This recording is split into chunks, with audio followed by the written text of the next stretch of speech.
कितनी अजीब बात है ना। पिछले 40 सालों से हिंदुस्तान में लोग एक प्रेम कहानी सुन रहे हैं, अमिताभ बच्चन और रेखा की। वही अफवाहें, वही किस्से, वही चर्चाएं।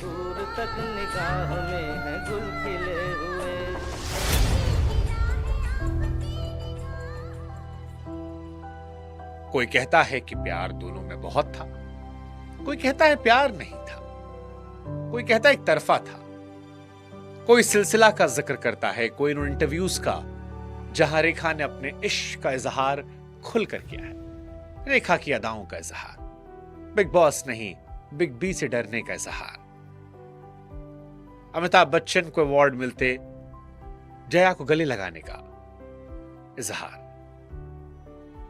अमिताभ के नाती पोतों की तस्वीर देखकर उसे चूम लेने का इजहार। लेकिन इस पूरी कहानी में एक महिला ऐसी भी थी जो हर वक्त मौजूद थी। पर एक कितनी अजीब कहानी है कि उस कहानी को सबसे कम सेलिब्रेट किया गया। वो कहानी थी जया बच्चन की, और यही शायद इस कहानी की सबसे बड़ी विडंबना है। क्योंकि आज की पीढ़ी जया बच्चन को देखती है तो उन्हें एक नाराज, चिड़चिड़ी रहने वाली महिला दिखाई पड़ती है। वो महिला जो पेपराजी पर गुस्सा करती है, सोशल मीडिया के मीम्स में दिखाई पड़ती है। वो जिसको देखकर लोग मजाक उड़ाते हैं कि शादी के बाद बीवियां ऐसी बन जाती हैं और एक्सेस ऐसी दिखती हैं। लेकिन आज की पीढ़ी शायद नहीं जानती कि एक समय ऐसा भी था कि जब जया भादुड़ी अमिताभ बच्चन से बड़ी थी, उनसे बड़ी सुपरस्टार थी।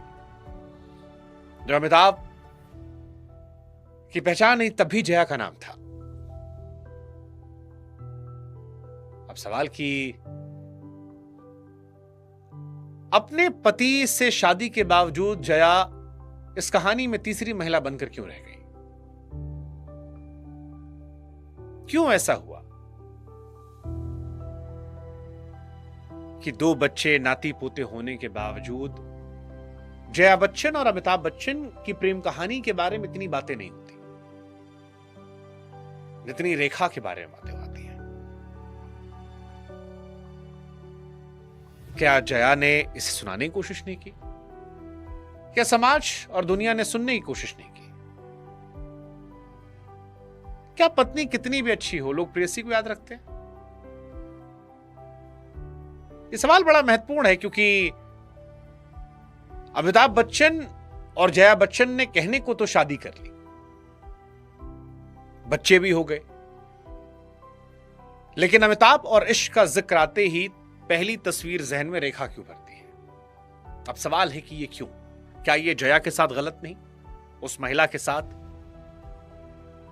जिसने पूरा जीवन अपने पति को समर्पित कर दिया, परिवार को समर्पित कर दिया। आज इस कहानी को थोड़ा समझने की कोशिश करेंगे जया बच्चन के नजरिए से, एक नया सिलसिला। नमस्कार, मैं हूं शुभांकर मिश्रा और बॉलीवुड की इस पहली स्टोरी में आपका बहुत बहुत स्वागत है। अगर आज किसी 22-23 साल के लड़के या लड़की से पूछा जाए कि जया बच्चन कौन है, तो बहुत संभव है कि जवाब आएगा अमिताभ बच्चन की पत्नी। और यहीं से शायद जया बच्चन की कहानी का सबसे दिलचस्प और दुखद पहलू शुरू होता है, क्योंकि एक समय ऐसा था जब कहानी बिल्कुल उल्टी थी। एक दौर था जब फिल्म के पोस्टर पर जया का नाम देखकर लोग टिकट खरीदते थे, उनके अभिनय की चर्चा होती थी, डायरेक्टर उन्हें अपनी हर फिल्म में लेना चाहते थे। वो इंडस्ट्री की उन गिनी चुनी एक्ट्रेसेस में से थी जिनके बारे में कहा जा रहा था कि वो सिर्फ स्टार नहीं है, कलाकार हैं। अमिताभ संघर्ष कर रहे थे, उनकी फिल्में मुताबिक नहीं चल रही थी, इंडस्ट्री में उनके भविष्य को लेकर सवाल उठ रहे थे। कोई जानता नहीं था कि आगे सुपरस्टार बनेंगे वो। लेकिन जया ने उस अमिताभ को देखा था जिसे दुनिया पहचान नहीं पाई। दोनों करीब आए, प्यार हुआ, शादी हो गई। लेकिन कहानी बाद में करवट लेती है। अमिताभ का करियर ऊपर जाने लगा, एक फिल्म चली, दूसरी चली, तीसरी चली और देश के हीरो बन गए। लेकिन इस दौरान जया बच्चन का ध्यान फिल्मों से हटकर परिवार की तरफ चला गया, बच्चों की तरफ चला गया, घर को समय दिया। अमिताभ को ऊपर जाते देख रही थी। कम लोग देख रहे थे कि एक बड़ी अभिनेत्री धीरे धीरे पर्दे के पीछे चली गई। ये त्याग था, चुनाव था, जिंदगी का सामान्य रास्ता? इसका जवाब सिर्फ जया बच्चन दे सकती है। लेकिन इतना जरूर था कि समय के साथ जया बच्चन की पहचान बदल रही थी। जया भादुड़ी धीरे धीरे जया बच्चन बन गई, फिर जया बच्चन धीरे धीरे अमिताभ बच्चन की पत्नी बन गई। और शायद यही वो चीज है जिसके बारे में सबसे कम बात होती है, क्योंकि करियर खो देना हमेशा सबसे बड़ी कीमत नहीं होती है। कई बार अपनी अलग पहचान का धुंधला पड़ जाना भी उससे बड़ी कीमत होती है। और जब ये सब कुछ चल रहा था, तभी अमिताभ और जया की कहानी में आ गई रेखा। रेखा, सच कहें तो रेखा सिर्फ एक अभिनेत्री नहीं थी, आकर्षण थी। जहां जाती लोग उन्हें देख कर अचंभित रह जाते हैं। उनके बारे में जितनी बातें होती थी, शायद उतनी ही बातें उनके बारे में लोग जानना चाहते थे। जब उनकी जोड़ी अमिताभ बच्चन के साथ बनी तो दर्शकों ने हाथों हाथ लिया। दोनों पर्दे पर आते और थिएटर तालियों से गूंज उठता। फिल्म हिट होती, चर्चाएं बढ़ती रहती। फिर वो हुआ जो अक्सर बड़े सितारों के साथ होता है। लोगों ने फिल्मों से बाहर ही कहानियां लिखनी शुरू कर दी। उस समय सोशल मीडिया था नहीं, पत्रिकाएं थी, लेकिन उन पत्रिकाओं की ताकत भी कम नहीं थी। हर हफ्ते कोई नई खबर, कोई नया दावा, कोई नया किस्सा। देखते ही देखते अमिताभ और रेखा सिर्फ फिल्मी जोड़े नहीं रहे, बल्कि देश की सबसे बड़ी चर्चाओं में बदल गए। लोग ये जानने में ज्यादा दिलचस्पी लेने लगे कि पर्दे के पीछे क्या चल रहा है। और यही मुझे हमेशा लगता है कि कहानी का सबसे महत्वपूर्ण हिस्सा है, जो लोगों की नजरों से छूट गया।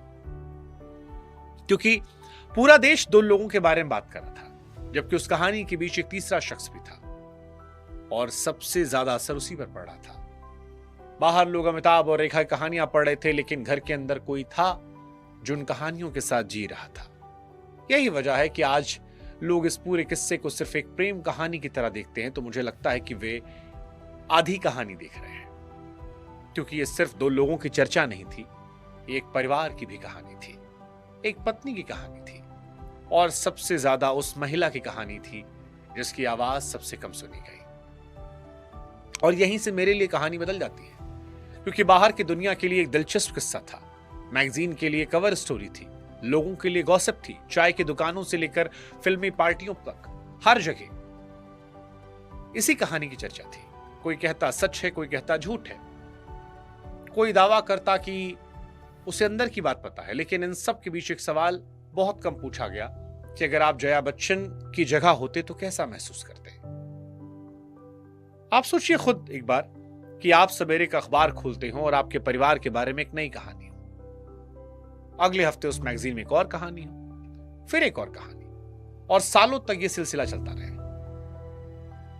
किसी भी इंसान के लिए यह कहानी आसान नहीं हो सकती, लेकिन जया बच्चन ने शायद वही किया जो बहुत कम लोग कर पाते हैं। अपनी जिंदगी को सार्वजनिक बहस नहीं बनने दिया, हर अफवाह का जवाब नहीं दिया, हर कहानी का पीछा नहीं किया, ये कोशिश नहीं की कि पूरा देश उनकी कहानी को सुने। बस अपनी जिंदगी जी, परिवार संभाला, बच्चों को बड़ा किया, और शायद यही उनकी सबसे बड़ी ताकत थी। क्योंकि कई बार सबसे कठिन लड़ाई वो होती है जो कैमरों के सामने नहीं, घर के अंदर लड़ी आती है।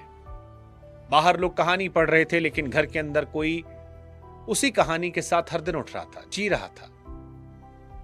यही वजह है कि जितना ज्यादा मैं इस कहानी को देखता हूं, उतना ज्यादा मुझे लगता है कि यह सिर्फ प्रेम कहानी नहीं थी, एक महिला की सहन शक्ति, धैर्य और मजबूती कहानी थी। अब सवाल, किस कहानी में जया जीती या हारी? शायद इस कहानी के साथ सबसे बड़ा अन्याय यही हुआ कि लोगों ने इसे जीत और हार की तरह देखना शुरू कर दिया, जैसे कोई फिल्म जिसके अंत में कोई एक जीता कोई हारा। लेकिन जिंदगी फिल्म की तरह नहीं होती। अगर जीत का मतलब सुर्खियां बटोरना है तो शायद कोई और जीत गया, अगर जीत का मतलब रहस्य बन जाना है तो शायद कोई और जीत गया। लेकिन अगर जीत का मतलब यह है कि आप मुश्किल दौर से गुजर कर भी जिंदगी टूटने नहीं देते, परिवार को संभाल कर रखते हैं और अपने फैसलों के साथ खड़े रहते हैं, तस्वीर अलग है।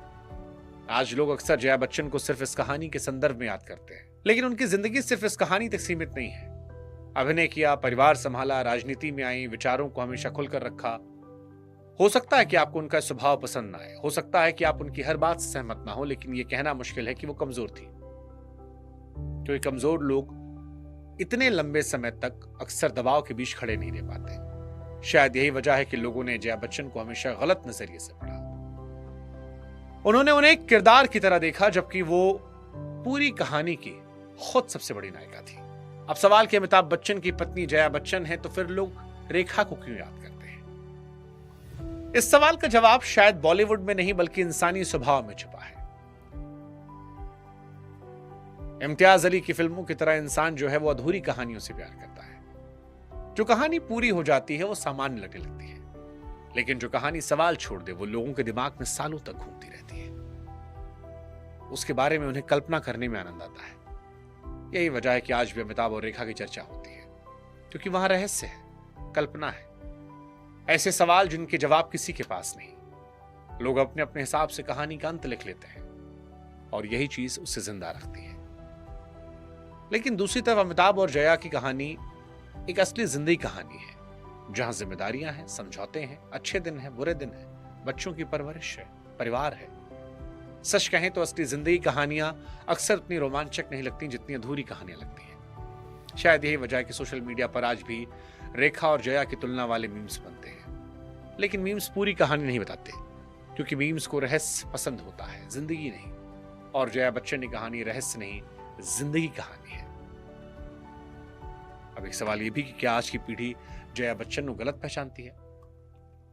यह सवाल थोड़ा कड़वा हो सकता है, लेकिन जरूरी है, क्योंकि आज अगर कोई युवा जया बच्चन को जानता है तो संभव है कि उसे फिल्मों में नहीं देखा होगा, किसी वायरल वीडियो में देखा होगा, कैमरे पर नाराज होते हुए, संसद में नाराज होते हुए, वहीं से राय बनाई होगी। लेकिन किसी इंसान की पूरी जिंदगी को 20 सेकंड की क्लिप में आप नहीं समझ सकते। जया बच्चन को सिर्फ उस महिला के तौर पर देखना जो गुस्सा हो जाती है, वो वैसा ही है जैसा अमिताभ बच्चन को कौन बने करोड़पति का होस्ट मान लेना या रेखा को रहस्य मान लेना। असली कहानी बड़ी होती है जो कैमरों में दिखाई देती है, और शायद जया बच्चन के साथ भी यही हुआ। समय के साथ उनकी पूरी यात्रा, करियर, उपलब्धियां, पहचान पीछे छूटती चली गई। सामने रह गई तो एक छवि, और कई बार छवि इतनी बड़ी होती है कि इंसान छिप जाता है। हो सकता है इस कहानी का पूरा सच दुनिया कभी न जान पाए। हो सकता है कि कुछ सवाल हमेशा सवाल बने रहे, लेकिन एक बात जरूर है, रेखा एक कहानी बन गई, अमिताभ दास्तान बन गए, लेकिन जया बच्चन को जिंदगी जीनी थी।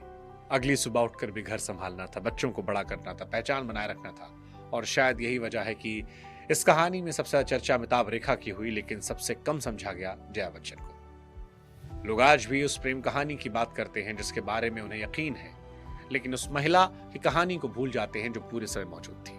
और शायद यही वजह है मेरे लिए इस कहानी में अमिताभ और रेखा से कहीं ज्यादा बड़ी कहानी जया बच्चन की है,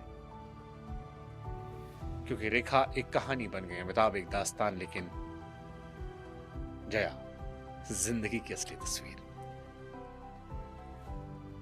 अजीब सा सिलसिला है। आप क्या सोचते हैं? Comment section